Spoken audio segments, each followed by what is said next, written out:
Hi guys, இந்த video அதை பற்றி பார்க்க போனால் நம்ம கேட்டுக்கு ஃபுட்டு தான் ரெடி பண்ண போகிறோம். என்னடா ஆஃப் கேரட் எடுத்து வச்சிருக்கேன்னு பார்க்காதீங்க. இதை வச்சு தான் இன்றைக்கி செய்யணும். ஏன்னா ஃபஸ்ட் டைம் கொடுக்கறனால இது கரெக்டாக திங்குமா என்னன்னு தெரியல. செஞ்சுட்டு உங்களுக்கு சாப்பிடுதுன்னா சொன்னேன், அப்புறம் நீங்கள் செய்யுங்க. நம்ம எதாவது அடுப்பு பக்கத்தில் வந்தாலே ரெடியாக வந்து உட்காந்துருவோம். இப்படி இதுக்கு வந்து கேரட்டை அறுத்து வேக வச்சு தான் கொடுக்கணும். சாக்லேட்டும் கூட மிக்ஸ் பண்ணி தந்தோம்னா சாப்பிட்ருவானுங்க. வெறும் கேரட் தந்தோம்னா சாப்பிட மாட்டேன், பெரிய புடுங்கிடுவேன். கேரட்டை வச்சு என்ன டிஷ் செய்ய போகிறதா இன்றைக்கி பார்க்க போகிறீங்க. வாங்க பார்க்கலாம். இதை நம்ம குட்டி குட்டியாக இப்போ வெட்டிக்கலாம்.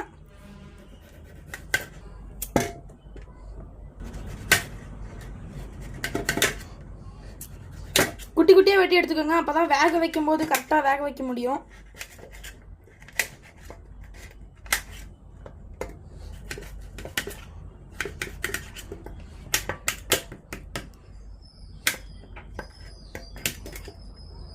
எல்லாத்தையும் நம்ம குட்டி குட்டியாக கட் பண்ணியாச்சு. அதுக்கப்புறம் நம்ம வந்து இதை கழுவணும். கழுவிட்டு தான் யூஸ் பண்ண முடியுது. ஒரு பீஸ் கழுவிடலாம் எல்லாத்தையுமே.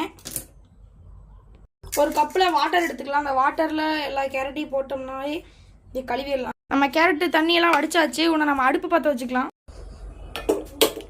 பற்ற வச்சாச்சு. உன்னை குக்கர் தூக்கி வச்சிடலாம். கேரட் உள்ளே போட்டு தண்ணி ஊற்றியாச்சு. தண்ணி வந்து எவ்வளோ ஊற்றணுன்னா கேரட் உள்ளே முழுங்குற வரைக்கும் ஊற்றணும்னாலே போதும். அந்த அளவுக்கு மட்டும் நீங்களும் ஊற்றுங்க. 2 விசில் மட்டும் விட்டால் போதும்.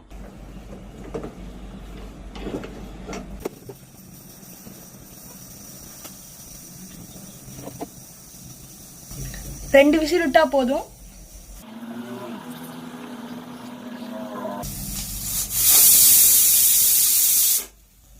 ஒன்று வந்துடுச்சு. இன்னும் ஒன்று மட்டும்.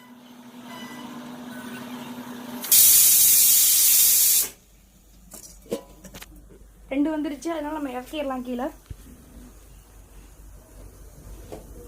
நெக்ஸ்ட் வீடியோவில் இது ஓப்பன் பண்ணி எப்படி இருக்குன்னு உங்களுக்கு காமிக்கிறேன். பாய்.